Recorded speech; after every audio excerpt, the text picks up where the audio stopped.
주제는 가정입니다. 오늘은 그 세 번째 시간인데요. 말씀의 제목은 가정을 위하여 싸우라. 느헤미야 4장 14절 말씀인데요. 우리 한 절이니까 저와 성도님들이 한 목소리로 함께 읽도록 하겠습니다. 내가 돌아본 후에 일어나서 귀족들과 민장들과 남은 백성에게 말하기를 너희는 그들을 두려워하지 말고 지극히 크시고 두려우신 주를 기억하고 너희 형제와 자녀와 아내와 집을 위하여 싸우라 하였느니라. 아멘. 감사합니다. 네, 저도 방금 제 아내가 뒤에 있는 거를 봐서 설교문을 수정할까 좀 생각했지만 함께 또 오늘도 가정의 주제 너무나 좀 쉽지 않지만 너무나 꼭 다뤄야 될 주제가 있어서요. 오늘 함께 또 말씀을 나누고자 합니다. 먼저 오늘 또 이제 기도와 이제 뭐 지난 대표 기도들을 계속 들어봤는데요. 정말 눈물이 많고 이제 가정을 생각하면요 정말 눈물도 나고 또 화도 나고 또 여러 감정이 또 뒤섞여 있는 것 같습니다. 가정이라고 하면 감사도 있고 미안함도 있고 염려와 또 부담감도 있는 것 같습니다. 가정은 우리에게 가장 큰 기쁨이 또 되지만 동시에는 가장 많은 회개가 있는 그런 자리인 것 같습니다. 그래서 이번 이제 5월 이제 초 연휴에 오랜만에 이제 저희들도 이제 아이들과 함께 이제 보낼 수 있는 시간이 있어서 저도 큰 마음을 먹고 정말 큰 계획을 세워서 아이들과 이제 하루 종일 한번 놀아야겠다라는 마음을 잡고 이제 아내와 아이들과 이제 아침부터 저녁까지 정말 알뜰하게 신나게 열심히 달렸습니다. 그래서 열심히 달리고 나서 뒤에 그러니까 제가 한번 상황을 보니까 제가 아마 더 신났었던 것 같은데요. 그런데 이제 돌아오는 길에 이제 아이들이 너무 이제 피곤했는지 갑자기 막 울기 시작하는 거예요. 그래서 막 울면서 저는 그래도 이제 하루를 기쁘게 좀 마무리를 하고 싶어서 아이들한테 이제 좀 조심히 부드럽게 좀 이야기했습니다. 얘들아 울지 마. 그래도 오늘 너무 재밌었잖아. 그지? 아빠 얼굴도 보고 재밌었는데 우리 한번 좋았던 기억 한번 하나씩 좀 나눠볼까? 라고 얘기했습니다. 그랬더니 주은이 첫째가 막 울면서 얘기하는 거예요. 막 But Dad, we had too much fun. 아빠, 우리 너무 심하게 재밌게 놀았잖아. 근데 그게 울 이유가 되는 겁니다.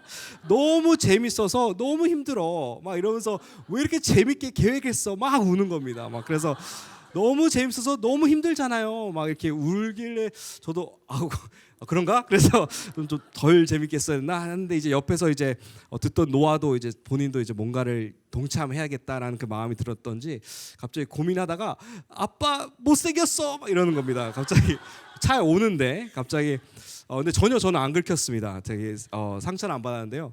덩달아 이제 항의는 해야겠는데 자기가 왜 이걸 싸워야 되는지 모르겠고 정말 아빠한테 제일 상처가 될 만한 말을 아마 꺼냈던 것 같습니다.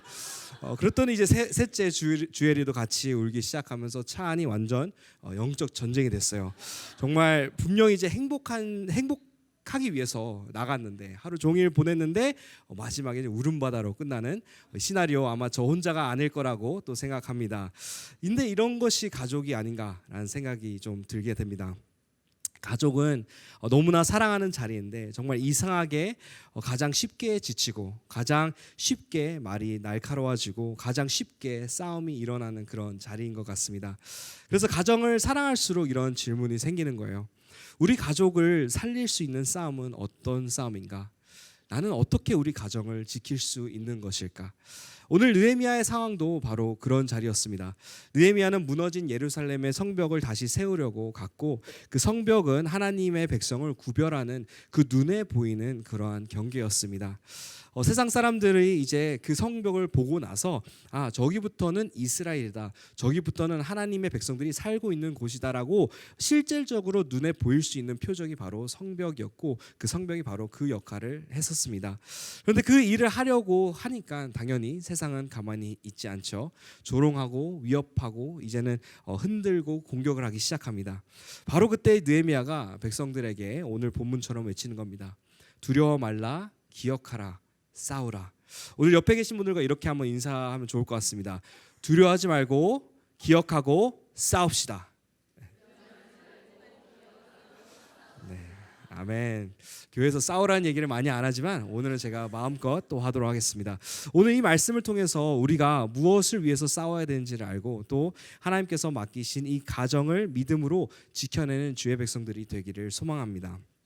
느헤미야 4장 14절 한 절이기 때문에 이거를 세 부분으로 나눠서 함께 읽을 텐데요. 첫 번째 부분 같이 읽도록 하겠습니다. 시작. 내가 돌아본 후에 일어나서 귀족들과 민장들과 남은 백성에게 말하기를. 오늘 본문 이렇게 시작합니다. 내가 돌아본 후에 일어나서. 느헤미야는 먼저 이 상황을 지켜봤습니다. 정말 처참한 상황인 거죠.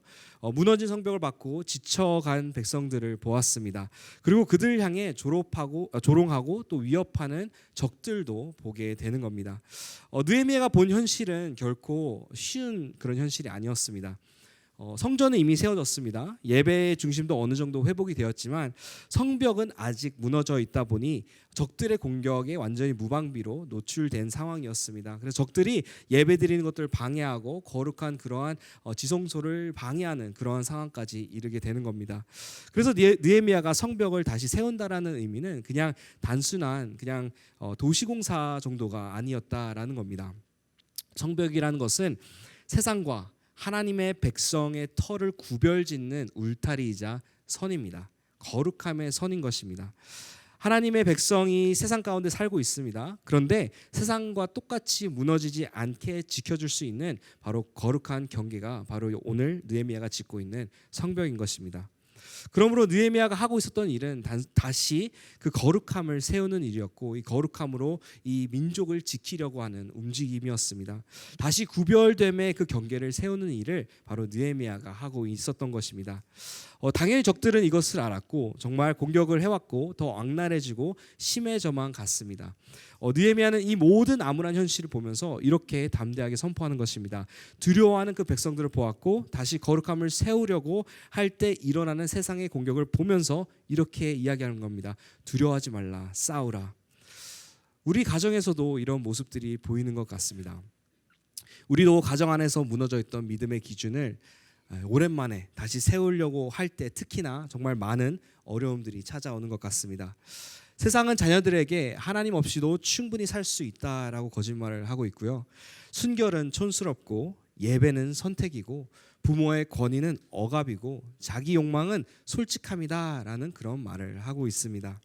그런데 세상만의 문제가 아닙니다. 사실 우리 마음도 되돌아보면 우리 마음도 많이 무너져 있습니다. 피곤하면 말이 날카로워집니다. 바쁘면 기도를 놓치기도 하고요. 염려가 많아지면 믿음보다 정말 통제로 우리 아이들을 대하는 정말 부끄러운 우리의 모습도 볼 수가 있는 겁니다. 느헤미야가 본 현실도 바로 그런 현실이었습니다. 다시 세워야 되는 것은 분명한데 안에는 사람들이 지쳐 있고 또 밖에서는 공격이 있습니다. 그래서 느헤미야는 이 모든 것을 보고 말을 하는 겁니다. 두려워 말라.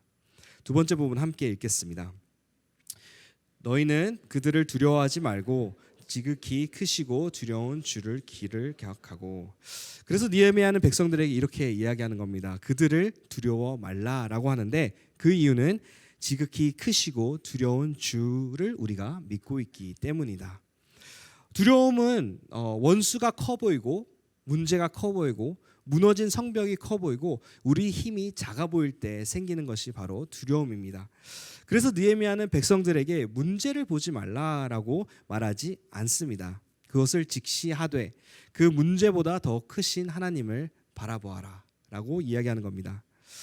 믿음은 문제를 작게 보는 겁니다. 믿음은 하나님을 크게 보는 겁니다. 문제가 작아서 우리가 담대해지는 것이 아닙니다. 하나님이 크시기 때문에 그 담대함을 우리가 이어가고 믿음으로 나아갈 수 있는 것입니다. 그런데 느헤미야가 기억하라고 한 하나님의 모습은 어떤 모습일까요? 크시고 두려우신 주라고 표현하는 겁니다. 왜 하나님을 두려운 분이라고 표현을 했을까요? 그 이유는 하나님은 사랑이시기 때문에 두려워해야 된다라는 것입니다. 사랑은요 사실 되게 무서운 겁니다. 6년 전에 저의 첫 아이 또 주윤이가 태어나서 이제 갓 태어난 아이를 이제 피 범벅 있죠. 막 피 범벅 있는데 이 아이가 막 이제 막 태어나 눈이 이렇게 부어 있는데 막 꿈뻑꿈뻑 막 눈을 막 뜨려고 하는 겁니다. 그래서 어느 순간 이제 결국 떴는데 딱 제 눈을 마주치자마자 제 마음 속에 올라왔던 감정이 하나가 있습니다. 그 감정은요, 바로 분노였습니다. 그 아이와 눈을 딱 마주치는 순간 제가 느꼈던 거는 분노가 마음속에 올라왔는데, 이 아이가 내 아이구나. 나는 이제 이 아이의 아빠구나. 누가 이 아이를 해치면 내가 가만히 두지 않을 거야. 라는 그런 분노였습니다. 그런 분노 느껴보셨나요? 네. 너무나 사랑해서요. 내가 죽는 한이 있어라도, 내가 목숨을 내놓을 수 있더라도 내가 이 아이를 지키겠다. 결혼할 때 얘 눈물 흘리게 하잖아요. 끝납니다. 이런 분노가 이 아이가 태어나고 제 눈을 처음 딱 쳐다봤을 때 올라왔던 감정이었습니다. 나는 세상 끝까지 가겠다. 이 생명을 끝까지 지키기 위해서라면 내 가진 것을 다 주겠다. 내가 죽는 한이 있어라도 이 아이를 지키겠다라는 그런 분노였습니다. 진정한 사랑은 정말 두려워야 되는 겁니다. 되게 무서운 거예요.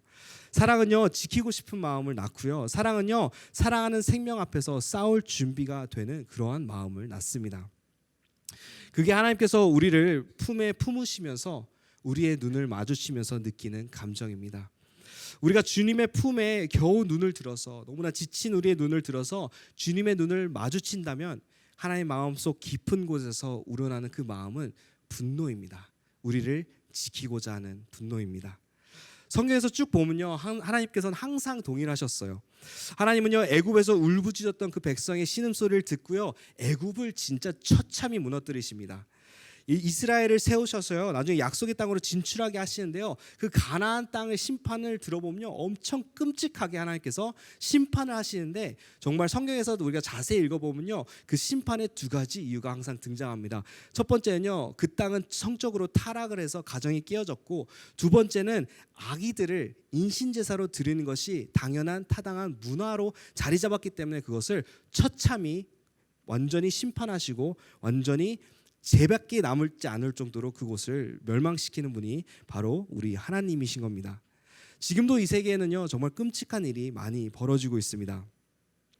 인신매매로 팔려가는 아이들, 전쟁 속에서 가족이 고문당하고 살해되는 것을 보면서 도망 나오는 난민 아이들, 힘없는 사람들이 짓밟힐 때도 말도 안 되는 정말 인간들의 죄악들을, 저는 사실 이제 여러 나라를, 저는 선교사 자녀로서 여러 나라를 통해서 이것들을 보면서 또 들으면서 자라왔는데, 그러다 보니까 저는 어릴 적에 고백은 이거였습니다. 하나님, 정말 사랑이시라면 이 악은 그냥 넘어가시면 안 됩니다. 진짜 하나님께서 사랑이시라면 반드시 최종적인 심판을 내려주십시오. 저의 고민은요, 하나님이 진짜 사랑이시라면 지옥이 왜 있을까가 아니었어요. 저는 이 끔찍한 광경을 보면서 하나님 보고 계시나요? 하나님, 이 아이들의 목소리, 울음을 하나님께서 듣고 계신가요? 라는 오히려 기도를 했던 기억이 납니다. 하나님이 정말로 선하시고요, 사랑이시라면요, 끔찍한 일에 분노하는 하나님이셔야만 합니다. 인간이 얼마나 끔찍한 일을 저지를 수 있는지 우리가 볼 수만 있다면요, 사랑이 하나님이라면 그 사랑의 하나님이 지옥이 왜 있어요? 라고 말을 할 수가 없는 겁니다. 하나님의 심판은요, 하나님의 사랑과 반대되는 것이 아닙니다. 하나님께서 연약한 자를 짓밟는 악을 심판하십니다. 하나님께서는 거룩한 것을 더럽히는 죄를 가볍게 보지 않으십니다. 하나님께서는요, 자기 백성을 삼키는 원수를 그냥 내버려 두지 않습니다. 그래서 두려운 하나님을 기억하라라고 느헤미야가 이야기하는 겁니다. 하나님의 분노는요, 사랑의 반대가 아닌 것이에요. 하나님의 거룩한 분노는 사랑이 악을 향해서 드러나는 그런 모습을 보고 우리는 거룩한 분노다라고 이야기를 하는 겁니다. 그러므로 느헤미야가 말하는 것은요, 크고 두려우신 주는 무서워서 피해야 된다라는 하나님이 아닌 것이에요. 두려움 앞에서 반드시 기억해야 될 하나님의 존재이자 하나님의 사랑인 줄 믿습니다. 우리보다 크신 하나님, 우리를 지키시기 위해서 원수를 처참히 짓밟으실 하나님, 우리의 가정의 현실보다 크신 하나님을 기억하시길 소망합니다. 우리의 자녀를 나보다 더 끔찍하게 사랑하십니다. 하나님께서는 우리의 부부의 연약함보다도 크십니다. 우리의 실패보다도 크신 분이 바로 우리가 예배하고 따르는 하나님인 줄 믿습니다. 그리고 우리 가정을 우리보다도 더 아끼시고, 그렇기 때문에 우리가 두려움 앞에 우리가 무너졌다면요, 먼저 이 하나님을 기억할 필요가 있습니다. 그래서 우리가 그 무섭게 사랑하시는 하나님을 기억했을 때요, 하나님께서는 사랑하시기 때문에 지키시고, 사랑하기 때문에 악을 미워하시고, 사랑하기 때문에 자기 백성을 포기하지 않으십니다. 그러므로 우리가 싸운다는 것은 하나님을 설득하는 일이 아닙니다. 이미 사랑으로 움직이시고 하나님은 기억하시며 담대함으로 그 일을 함께 참여하는 것이 바로 우리 앞에 있는 전쟁이자 우리가 싸워야 되는 방향인 줄 믿습니다. 느헤미야가 백성들에게 말한 것도 바로 이겁니다. 크고 두려우신 주를 기억하라. 그리고 그 다음에 이렇게 이야기를 합니다. 함께 읽겠습니다. 너희 형제들과 자녀와 아내와 집을 위하여 싸우라 하였느니라. 느헤미야는 백성들에게 단순히 싸우라라고 말을 하지 않습니다. 막연하게 그렇게 말을 하고 있지 않습니다. 무엇을 위해서 싸워야 되는지 분명하게 이야기를 해주고 있는 겁니다. 크고 두려우신 하나님의 마음의 방향이 이미 결정되어 있기 때문에 우리는 담대하게 가족을 위해서 싸울 필요가 있습니다. 지금 이 시대의 이 메시지가 저는 정말 중요하다고 생각합니다. 요즘 시대에 싸우는 것은 단순히 나쁜 것이라고 쉽게 말할 때가 있습니다. 갈등을 차라리 만들지 말라라는 그런 사회적인 분위기 가운데 우리가 살아가고 있습니다. 그러다 보니 예수님께서 예를 들어서 성전에서 그 상을 시장에 들어가셔서 상을 엎으셨던 그 장면을 보면서 약간 불편한 그런 마음도 들곤 합니다. 하나님께서 분명히 죄가 없으신데, 예수님께서 죄가 없으신데 어떻게 분노를, 화를 저렇게 내셨을까? 상을 저렇게 엎으셨을까? 하지만 저는 그 부분을 보고 놀랐던 것은 예수님께서 그 부분을 딱 보자마자, 그 장면을 보시자마자 한치의 망설임 없이 바로 상을 엎으셨다라는 진리입니다. 왜냐하면 그 자리는요, 이방인들이 하나님께 나올 수 있는 유일한 자리였어요. 그곳에서 하나님의 이스라엘 하나님 이런 분이시구나를 깨닫고 하나님 앞에 나아갈 수 있었던 유일한 자리가 바로 그곳이었습니다. 그런데 사람들은 그 자리를 시장으로 만들어버린 겁니다. 그래서 예수님은요, 한 영혼의 그 자리까지 빼앗은 것을 보시고 분노를 하셨고요, 예수님 안에서는 이미 그것이 정리가 되었고 이미 그것을 위한 행동할 준비가 되셨다라는 겁니다. 무엇을 위해서 지켜야 되는지, 무엇을 위해서 싸워야 되는지가 분명하게 결정이 되셨던 것입니다. 지금 이 시대에서는요, 가정을 지켜야 될 사람들이 이제는 일어나야 될 때입니다. 지금 이 시대는요, 거룩한 분노를 가지고 일어나야 될 때인데 그렇지가 않은 모습들을 우리 가운데 많이 볼 수가 있다라는 겁니다. 문제는요, 용기가 없거나 관심이 없어서가 아니에요. 문제는요, 무엇을 위해서 싸워야 되는지 가치관이 아직 정리가 되지 않았다라는 겁니다. 언제 싸워야 되는지, 무엇을 지키기 위해서 우리는 일어나도 되는지, 하나님 앞에서 어떤 싸움을 피하지 말아야 되는지 우리가 정리가 되지 않았기 때문에 그 움직임이 즉각적으로 나오지를 않는 겁니다. 가치관이라는 것이 그만큼 중요한 것이에요. 교회에서 알려준, 유전에서 알려주는 그런 가치관들이 쌓이고 쌓여야 될 필요가 바로 여기에 있다라는 겁니다. 우리가 움직여야 될 때 움직이게 할 수 있는 것이 바로 가치관입니다. 가치관이 그 원동력인 것입니다. 그러다 보니 사람 안에 있는 힘과 그 열정이 방향을 잃을 때가 많습니다. 가치관이 없으면 방향을 잃어버릴 수밖에 없습니다. 그러면 사람들은 방황하게 되는 거고 우리 자녀들이 그 열정을 필요 없는 곳에 쓸 수밖에 없게 된다라는 것입니다. 제가 집에서 이제 훈계 담당을 하고 있습니다. 주로 큰 사건들만 조금 다루고 있어요.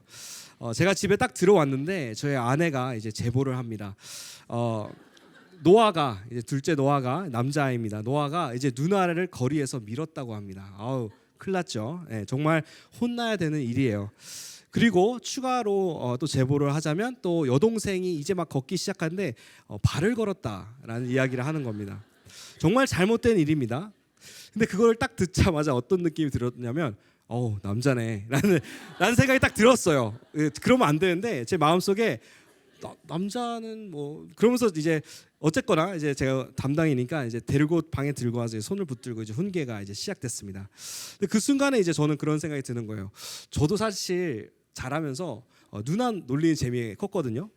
그러니까 어느 정도는 이게 재밌어야 이게 너 누나와의 관계가 되는 거예요. 티키타카도 되고 하는 건데 어떻게 해야 될까라는 고민이 살짝 들었습니다. 그런데 생각해 보니까 노아의 인생을 제가 생각해 보니까 몇 년 안 살았지만 노아의 인생을 생각해 보니까 거의 여성들과 함께 자랄 수밖에 없다라는 생각을 좀 들었습니다. 그러니까 이런 모습, 여성들이 이런 모습, 어떻게 동생의 발을 넘어뜨려, 이런 모습들이 당황할 수밖에 없는 사람들로 쌓여 크고 있는 게 아닌가라는 생각이 좀 들었습니다. 제가 출근하면 아이는 이제 엄마의 손에서 자라고, 어린이집 선생님들 다 여성 선생님들이시고, 그래서 폭력은 안 좋아라고 어떻게 보면 이분법적으로만 이해할 수밖에 없는 그런 모습이지 않을까라는 생각을 조심히 좀 해보았습니다. 그런데 이게 노아만 그런 게 아닌 것 같습니다. 사회 전체적인 분위기로 대한민국에 있는 사회에 있는 모든 남자아이들 사실 이렇게 자라고 있는 것이 아닌가라는 생각이 좀 들었습니다. 그래서 저는 이제 노아를 보고 이렇게 말을 했습니다. 자, 노아, 오늘 누나한테 한 건 너무나 잘못했어. 그러다가 진짜 사고 나면 정말 힘들어. 그러면 절대로 안 돼. 아빠가 진짜 이거는 혼을 내야 돼. 그런데 근데 아빠 생각해 보니까 너가 여기서, 아빠가 가잖아. 너가 여기서 유일한 남자야. You're the only man here. 너는 여기에 유일한 남자이기 때문에 아빠가 너한테 미션을 줄 거야. 너는 이 가족의 protector야. 너는 이 가정을 지키는 사람인 거야. 그래서 이 가정을 지킬 수 있겠어? 만약에 좀 부담감을 줬어요. 만약에 누군가가 이제 너네 누나를 밀었어. 그러면 너도 가서 밀어. 그거는 괜찮아. 그거는 아빠가 박수 칠 거야. 아빠가 지켜줄 테니까 걱정하지 마. 만약에 누군가 네 동생의 발을 걸었어. 그럼 너도 가서 발 걸어. 괜찮아. 아빠 지켜줄게. 만약에 누가 너 엄마 때렸어. 너도 가서 때려버려. 아빠가 그거 지켜줄게. 그건 잘하는 거야. 라고 이야기했더니 갑자기 이제 너는 프로텍터라고 얘기했더니 이제 노아가 갑자기 이제 마음속에 사명감이 생겼는지 I'm a protector 하면서 막 뛰어다니는 겁니다. 갑자기 이게 남자는요 미션을 줘야 돼요. 남자는 사명감을 줘야지 정신을 좀 차립니다. 그래서 이 노아를 제가 이제 사명감을 줬더니 이제 프로텍터라고 하면서 이게 한 3일 정도까지 갔어요. 근데 이제 3일 정도는 정말 평화의 시대, 정말 말을 너무나 잘 들었습니다. 근데 나중에 이제 알고 보니까 왜 3일밖에 못 갔나 보니까 이제 주윤이가 이제 그걸 악용해가지고 뭐 딱 뺐으면서 너는 나 프로텍터잖아, 나 때릴 수 없어, 막 이렇게 얘기하니까 이제 이거는 이제 제가 이제 훈계 파트 2로 다시 한번 고민을 좀 해볼 주제인데요. 중요한 건 이겁니다. 중요한 거는요, 우리가 언제 무엇을 위해서 싸워도 되는지를 가르치고 있나요? 우리는 우리 아이들의 이 야성과 이 열정과 이 에너지를 우리는 언제 어디서 써도 된다라고, 내가 이렇게 하면 내가 너 지켜주고 칭찬해 줄게라는 분명한 메시지를 전하고 있는지를 우리가 고민할 필요가 있다라는 겁니다. 우리 아이들이요, 내가 진짜 이곳에서 일어나면, 내가 이 불의를 참지 못해서 일어날 때 우리 엄마 아빠가 지켜줄 거야, 우리 엄마 아빠가 함께 해줄 거야라는 자신감이 있는지 우리가 되돌아볼 필요가 있다라는 겁니다. 제가 고등학교 때 그 고등학교 고사를 드리는 문화가 있었어요. 제주도 학교다 보니까 다 올라가서 제자 뭐 돼지 코에다 막 돈 꽂고 막 이런 게 있는데, 저는 이제 이름이 선교다 보니까 신앙이 그때 많이 없어도 그거 무릎은 못 꿇겠다라는 생각이 있어가지고 나는 안 하겠다라고 했다. 이게 큰 이슈가 됐습니다. 그래서 학교 전체에서 막 교무실도 끌려가고, 막 이거는 한국 문화여서 너가 이해 못해서 그래, 막 이야기를 듣고 하다가 이것이 나중에는 학부모 회의까지 가게 됩니다. 학부모 회의까지 갔는데, 그러니까 감사하게도 저희 엄마가 등장했어요. 저희 엄마 아시는 분은 아실 겁니다. 네, 정말 말을 하십니다, 할 때는.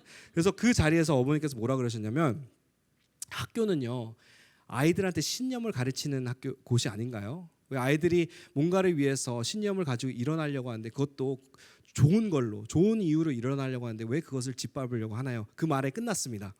그 순간 저는 느꼈어요. 아, 엄마는 이것에서 지켜줄 수 있구나. 내가 그 사람들한테 핍박을 받아도, 공격을 받아도 우리 엄마는 이거 하나로 나를 지켜줄 수 있구나라는 분명한 메시지가 됐습니다.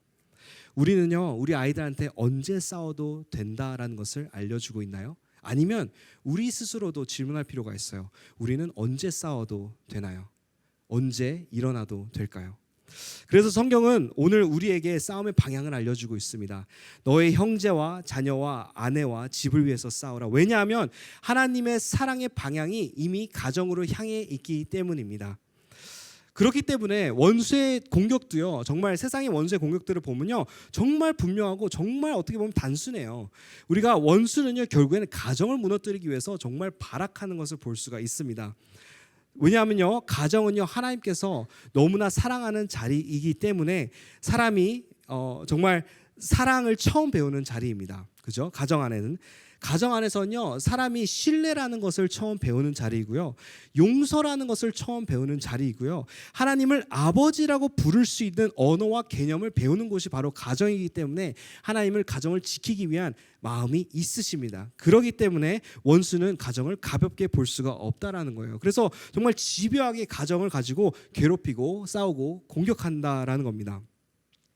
예를 들어서요, 이 세상의 모든 성적인 유혹을 한번 생각해 봅시다. 모든 성적인 유혹의 종류를 다 생각해 보면요, 그 목적은 딱 하나밖에 없어요. 그거는 가정을 붕괴시키는 겁니다. 청소년들에게 다가오는 온라인, 아직 결혼하기 전 아이들은, 내가 결혼 안 했으면 어떻게, 제가 상담하다 보니까 이런 얘기를 많이 하는데, 아이들이 그러면 저는 뭐 가정도 없는데 이거 무슨 의미가 되나요? 왜냐하면요, 온라인에서 보는 성적 유혹도요, 결국에는 그의 미래 가정을 붕괴시키는 역할을 하기 때문에 그것이 중요하다라는 겁니다. 그 전쟁을, 순결함의 전쟁을 우리가 할 필요가 있다라는 겁니다. 순결함의 전쟁을 못한다면 우리는 회복을 위한 전쟁을 할 필요가 있다라는 겁니다. 왜곡된 성문화는요, 다음 세대의 또 사랑과 또 몸과 결혼에 대한 이해의 방식을 완전히 무너뜨리기 때문에 청소년들은 자기 가정을 위해서 이것을 붙들고 목숨을 걸고 싸워야 된다라고 가르칠 필요가 있습니다. 분노도 가정을 무너뜨립니다. 침묵도요, 가정을 무너뜨립니다. 무책임도요, 가정을 무너뜨리고요, 기도하지 않으면서 걱정하는 마음들도요, 가정을 무너뜨리게 되는 겁니다.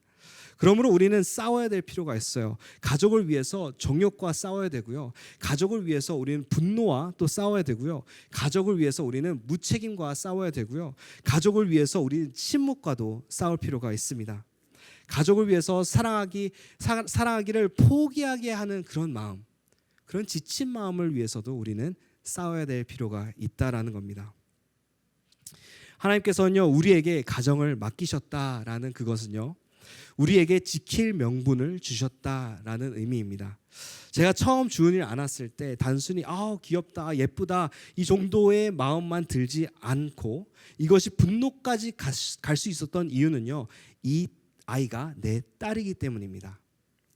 이제 내 온 힘을 다해서 지켜도 되는 사람이 제 인생에서 생긴 겁니다. 이제 내 목숨을 다 내어놓아도 되는 그런 사람이 생겼기 때문에 이것이 분노로 하나님께서 발전시키실 수 있었다라는 겁니다. 지켜야 될 명분이 생긴 겁니다. 그것이 거룩한 야성입니다. 우리 함께 좀 얘기해 볼까요? 거룩한 야성. 우리는요, 이 거룩한 야성이 필요한 시대에 살고 있습니다. 세상이 더 치열하고 우리에게 더 교묘하게 우리 아이들을 공격해 올 거고, 우리 배우자를 공격해 올 거고, 우리 가정을 공격해 올 것입니다. 그래서 우리 집안에 있는 예배가 무너지지 않도록 싸워야 될 필요가 있고요, 우리의 기도가 끊어지지 않도록 싸워야 되고요, 부부의 언약이 가벼워지지 않도록 우리는 싸워야 될 필요가 있습니다. 자녀의 마음속에 하나님을 향한 그 기준이 사라지지 않도록 우리는 목숨을 걸고 싸워야 합니다. 거룩한 야성은 가족을 살리기 위해서 내 죄와 싸우는 힘입니다. 거룩한 야성은 하나님 앞에서 가족을 지키기 위해서 일어날 수 있는 힘인 줄 믿습니다. 그래서 우리가 싸우지 말아야 할 싸움을 내려놓길 소망합니다. 우리가 피하지 말아야 할 싸움을 피하지 않기를 소망합니다. 그것이 하나님께서 우리에게 주신 부르심인 줄 믿습니다. 가족과 싸우는 것이 아닌 가족을 위해서 싸우기를 소망합니다. 내 자존심을 위해서 싸우는 것이 아닌 하나님께서 맡겨주신 우리의 배우자, 우리의 자녀들을 위해서 싸우시기를 소망합니다. 내 뜻을 세우기보다는 내 뜻을 위해서 싸우는 것이 아닌 내 집안의 거룩함과 사랑과 믿음이 무너지지 않도록 우리가 그것을 붙들고 싸워내시기를 소망합니다. 이 싸움이 바로 오늘 느헤미야가 우리에게 보여주는 싸움입니다. 너희 형제와 자녀와 아내와 집을 위해서 싸우라. 이제 말씀을 맺도록 하겠습니다. 이 싸움의 마지막 모습은 결국 기억해 주시길 바랍니다. 바로 사랑입니다. 이 싸움의 마지막 모습은 바로 사랑인 줄 믿습니다.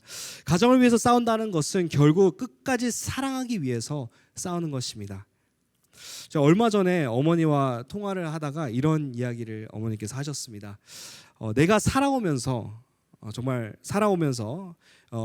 우여곡절이 많으셨겠죠. 살아오면서 알게 된 것은 사랑받는 것보다 사랑하는 것이 더 중요하더라.